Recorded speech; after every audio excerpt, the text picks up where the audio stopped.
Welcome to Life in the Cloud, the official podcast of Tuple Technologies.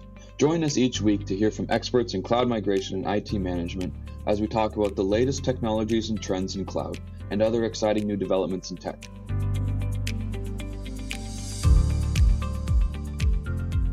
Hey everyone, welcome back to another episode of Life in the Cloud. I'm your host, Chris Reddy, and today I'm joined by a friend of mine, Bob Zinga. Bob has a very extensive experience in just about everything in IT. It's like anything you could think of.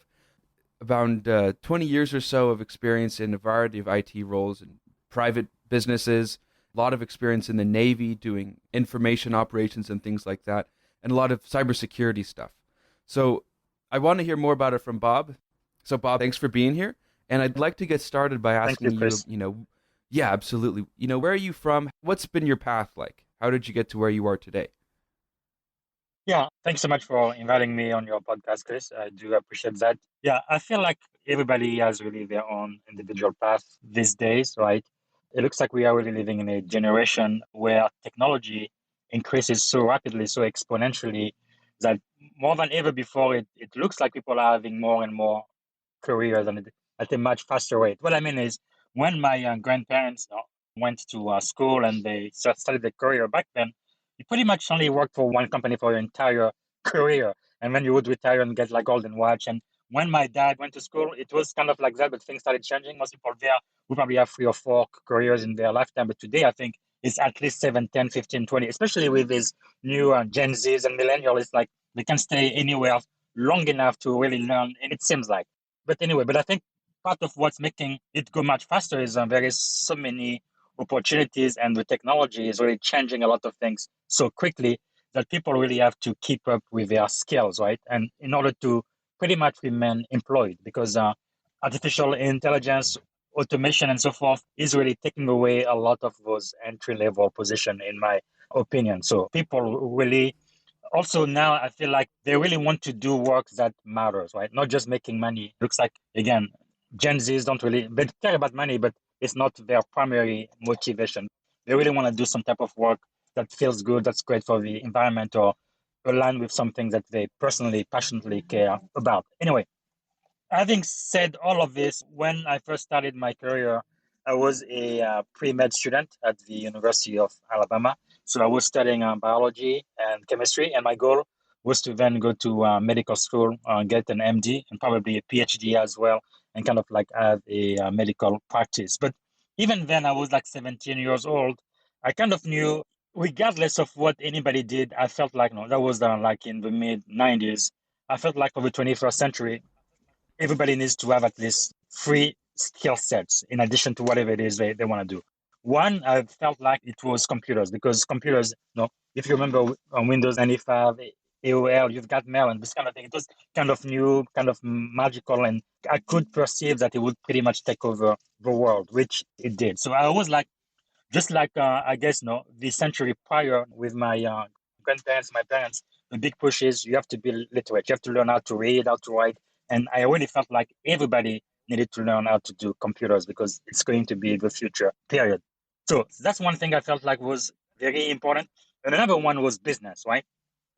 No matter what you do, whether you are in technology or medicine, which is my original dream, or even if you are, a brick maker or a cook or whatever you do in life, I felt like you had to understand business, how to get value and sell things, make a profit, and service a need of a nation in order for you to make it financially. And then last, I felt like everybody needed to learn leadership skills, right? You really had to be a leader. And today, more than ever before, I really feel like leadership is the most crucial skill of the 21st century. Like I mentioned earlier, automation is replacing a lot of jobs, but I feel like the world will always need people who have leadership skills, who can influence other people and work together as a team and get things done. They still need people to oversee the deployment of this automation technology and so forth. So really, those 3 things, when I was 17 years old, I really felt like I needed to get some experience in all 3: technology, business, and leadership. So I kind of started my path that way. I graduated with a degree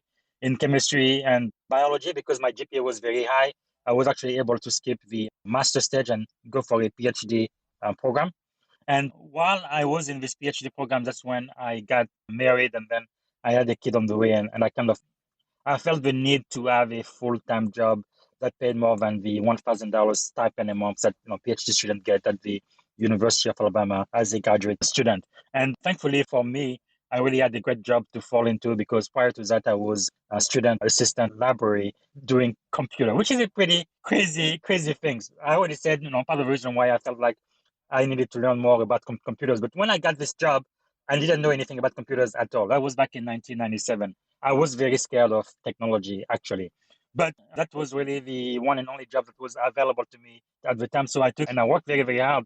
But really, what took away the fear of computing was when we had a bunch of older computers in our inventory, or that we would normally decommission, right? So I had hundreds of those to play with, but I decided to take one of those computers and break it apart, open up the computer, remove a motherboard and every single component, and then put it back together and turn it on and see if it worked. That's really how I was able to overcome my fear of computer. Like they say, the rest is history. So when it came time, I was married and I had a child on the way, and I needed to really find a full-time job. That's where I went. So I was working full-time for the university libraries as a computer technician, and it kind of went from there. I started working on my certification for the Microsoft Certified System Engineer certification.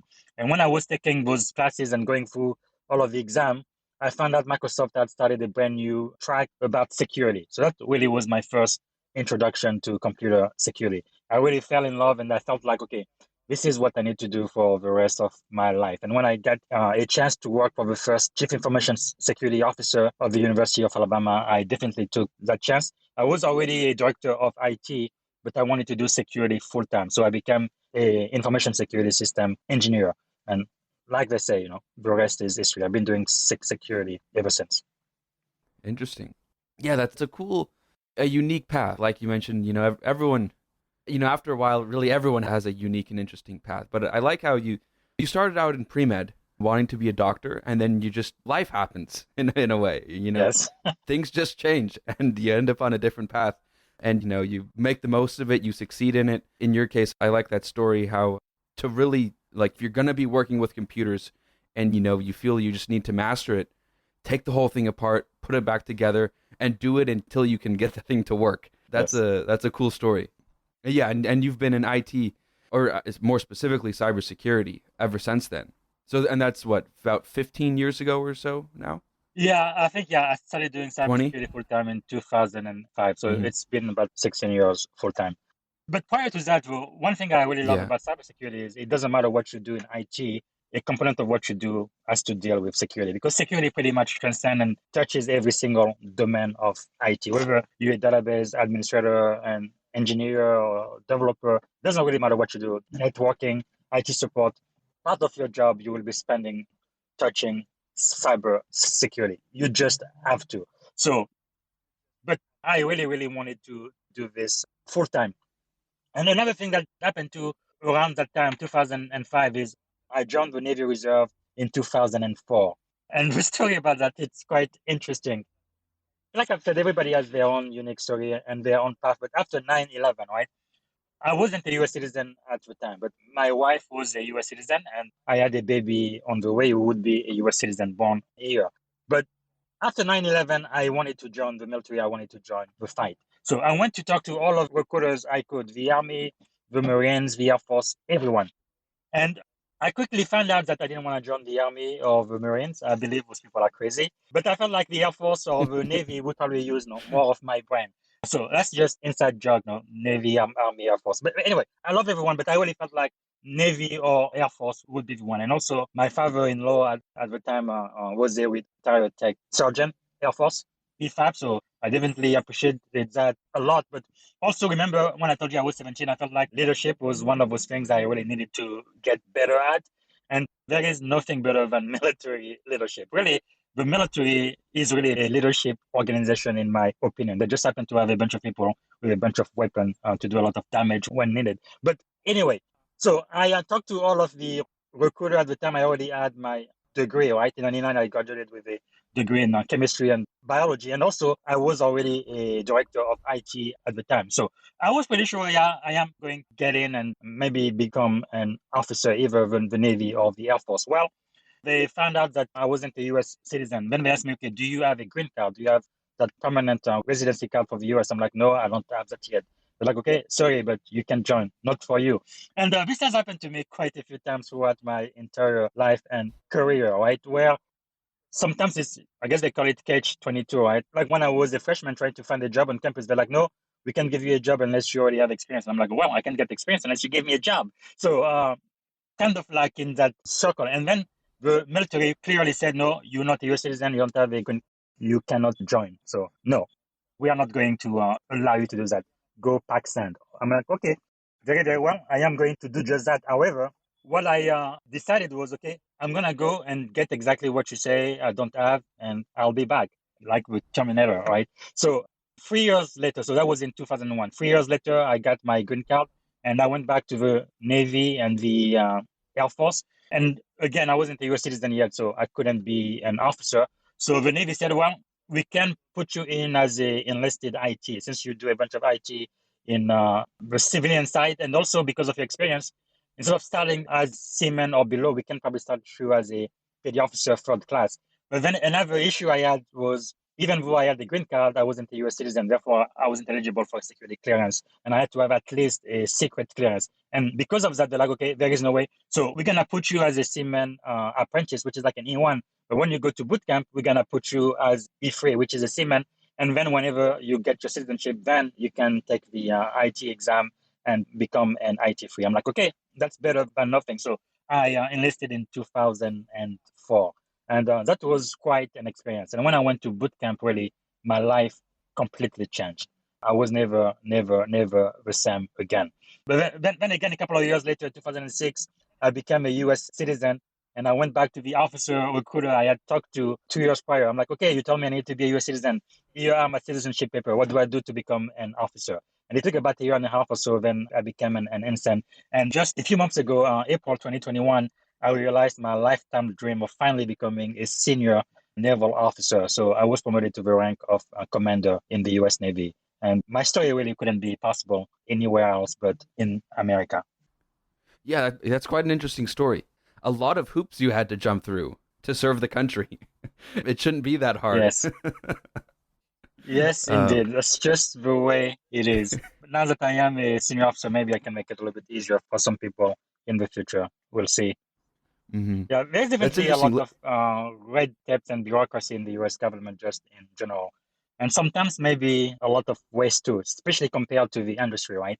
In Silicon Valley, for example, so different from working for the government. For one thing, for example, in the Navy, I feel like we almost have like unlimited budget, right? Whatever we need, we get it. It's national security.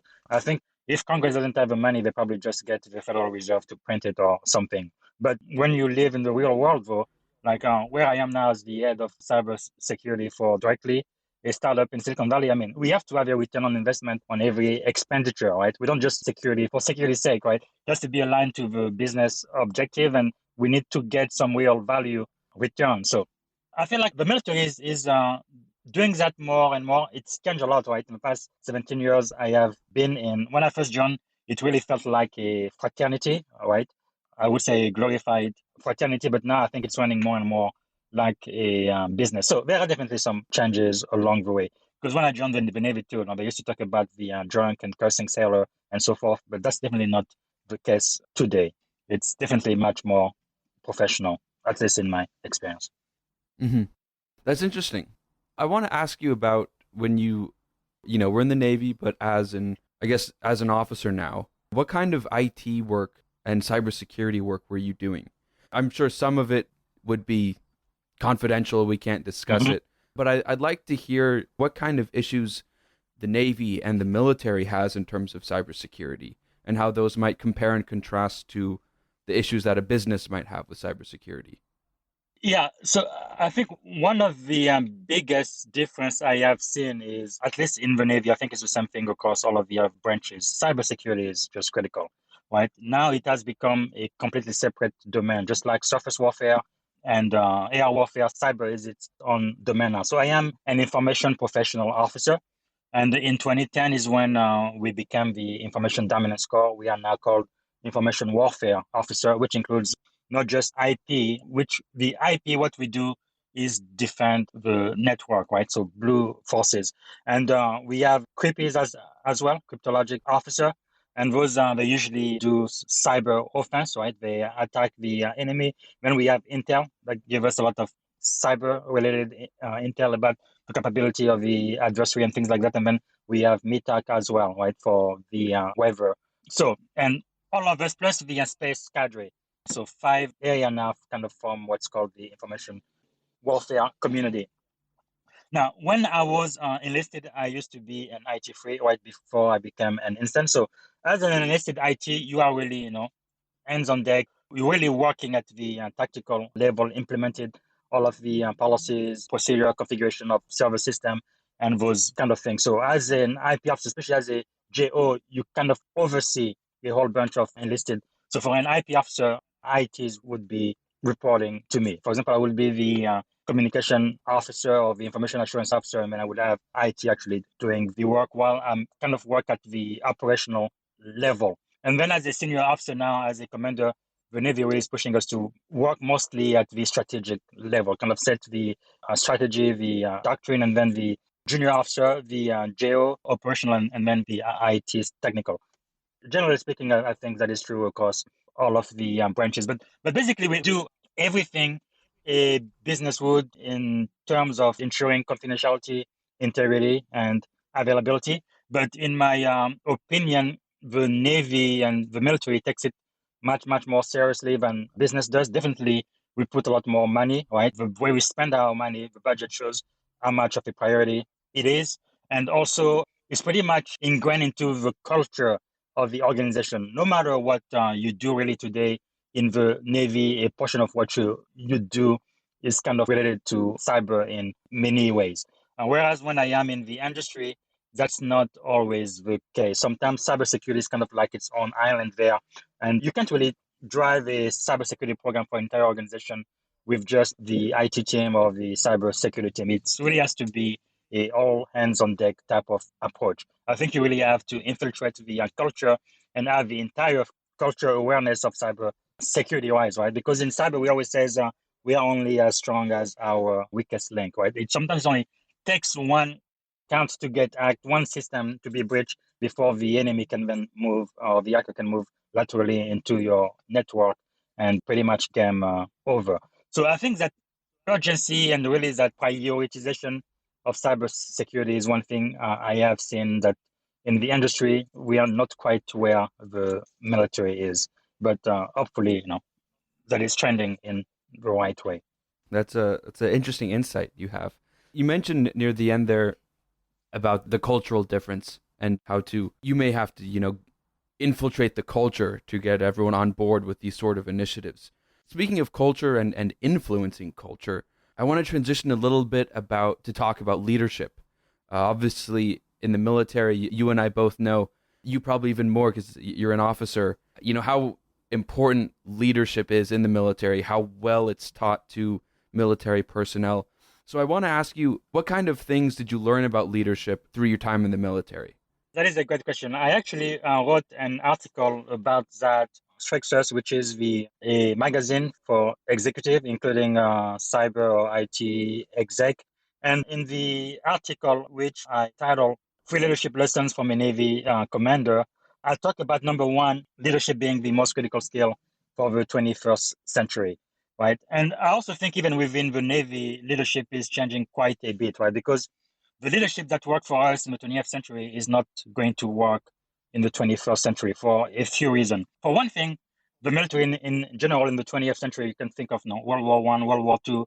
It was not very diverse, right? It was pretty much dominated by white male. That was the culture, which is not the case today.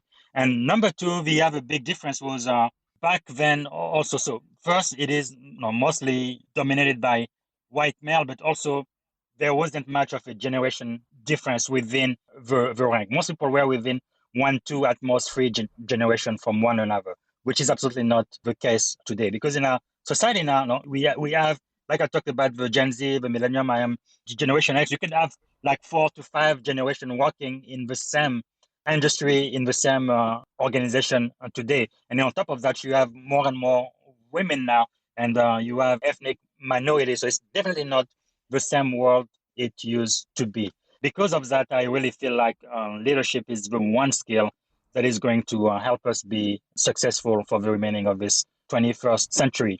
And kind of like what my mentor had told me, my sea daddy, when I joined the Navy, kind of like what location is to real estate is really what leadership is to the Navy. And I think that's true for the military in general. What we do is we develop leaders, right? That's number one, number two, and number three, and everything else is just extra. Because especially during a time of war, you are in charge of troops, and it's really a matter of life and death. I mean, you better make sure you are making the right leadership decision. And then I think the second most important thing I've learned from my time in the Navy so far is leadership is influence. One of my leadership mentors says leadership is influence, nothing more and nothing less. And I really, really agree with that statement. Because many times, even in the industry, right, in cybersecurity, usually you have a much smaller team, and many times, though, you have to influence people who are not direct report, right? They don't report to you, so you can't order them, you can tell them what to do, but you need to influence them to do the right thing for the organization. And I think having those soft skills and being able to influence people, that is really, really, really critical in what we do. And then the very last point I brought was that leadership was learnable, right? I remember my bootcamp experience and everything I went through, but by the time you get out of bootcamp, I almost feel like you are born again in a way. You are a completely different person because pretty much the Navy strips out everything that you really relate with. Like for at least 2 weeks, I didn't have any contact with anybody. I didn't talk to my wife, to my kids. I didn't even know what was going on in the world. No access to TV, nothing. It was quite an experience, but like the Navy pretty much broke me down, and then by the end of boot camp, kind of put me back to get into a sailor. And yeah, that was quite an experience, and that was really the beginning of my leadership journey as an ITSN or as an IT seaman. So generally speaking, too, another one of my mentors says it takes about 10,000 hours or so to become an expert in pretty much any field. And anybody who's an expert today, of course, started as a novice, right? Nobody was born an expert. All of the experts today, they started not knowing anything about anything in the industry or in the area where they exceed today. So if it takes about 10,000 hours or so to become an expert, that's about 5 years if you're working full time. So I think, you can make a decision to become a better leader and learn how to be a leader. And 5 years from now, it's going to serve you very, very well. So I really feel like you've got nothing to lose.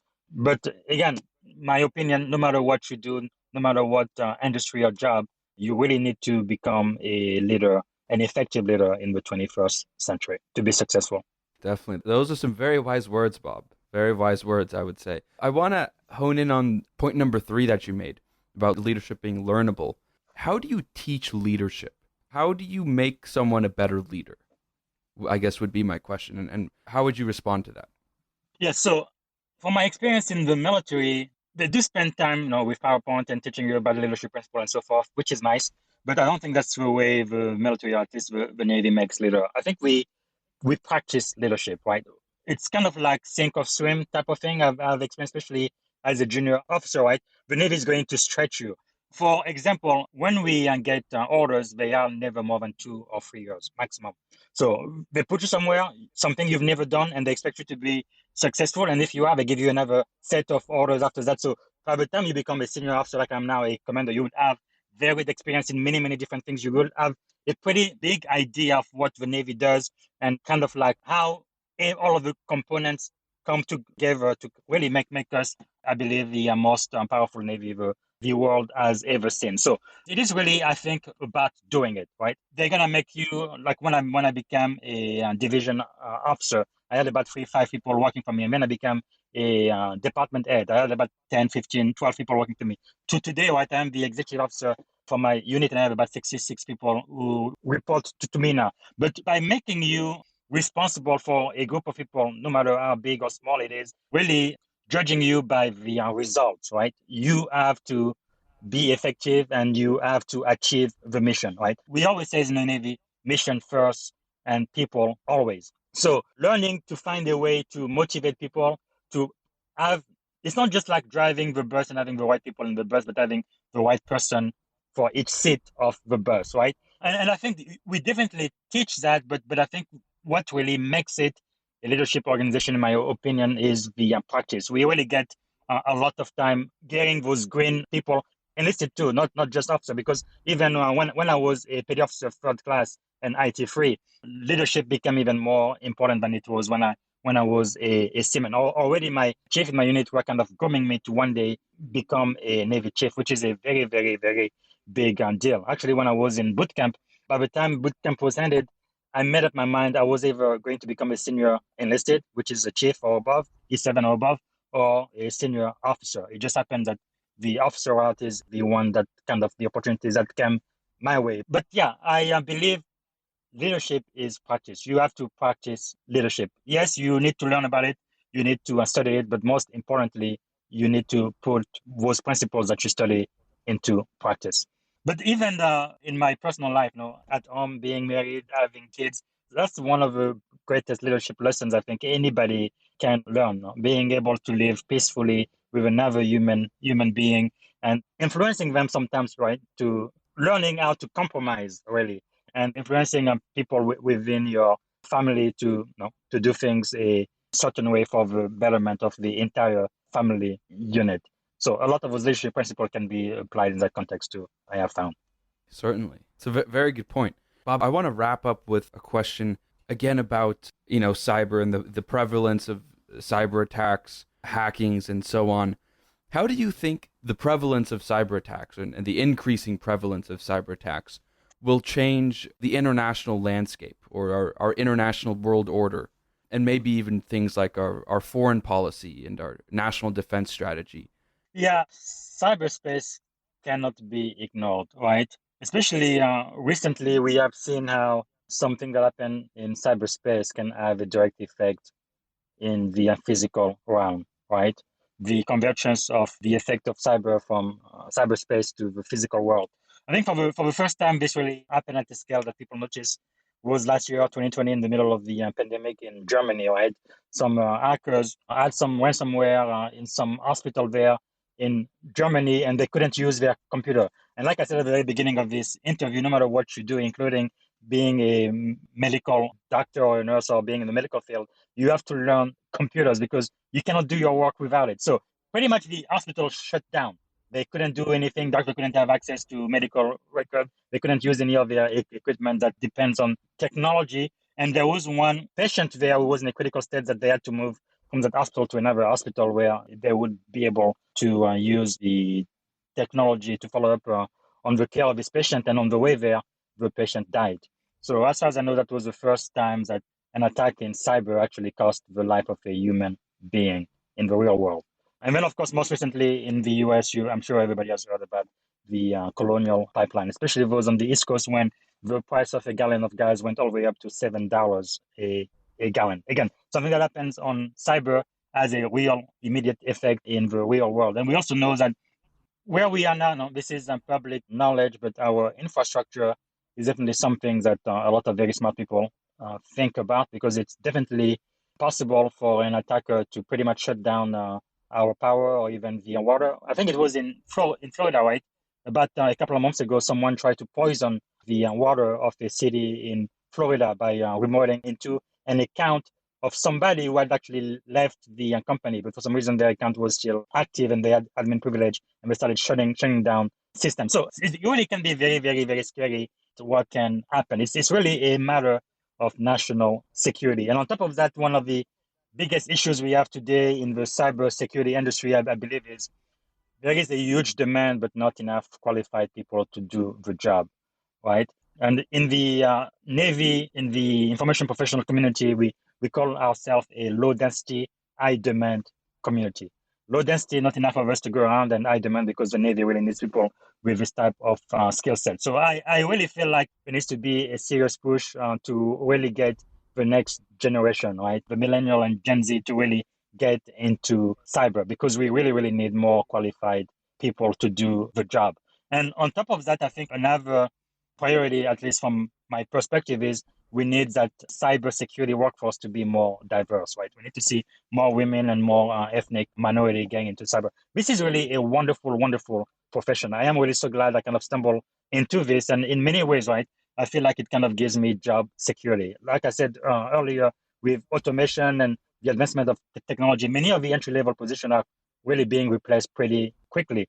Like even now, you cannot hardly go to even a grocery store without seeing one of those self checkout machine where they don't have to use any clerk, they don't have to pay for sick leave or vacation leave or any of that. People check themselves out, right? But having said all of that, I really feel like cyber is here to stay, and I feel like privacy is where cybersecurity was maybe 10, 15 years ago. It is just becoming something that the people and government around the world are going to really start to prioritize and demand. It is very important to keep private personal data, and it's very important to ensure confidentiality, integrity, and availability, because really our entire lives today depends on technology.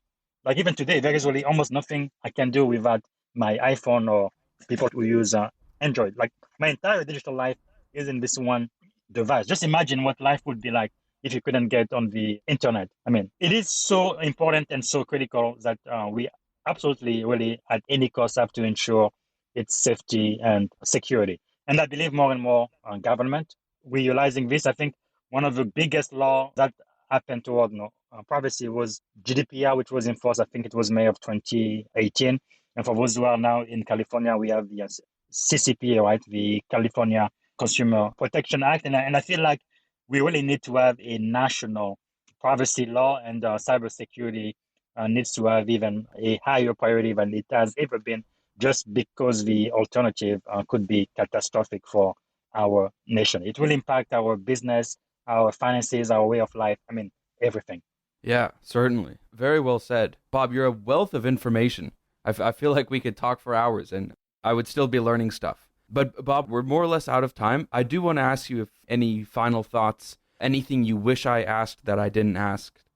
I think one thing I am kind of focused on now, I am on the board of the AZ Cyber Initiative and United Cybersecurity Alliance.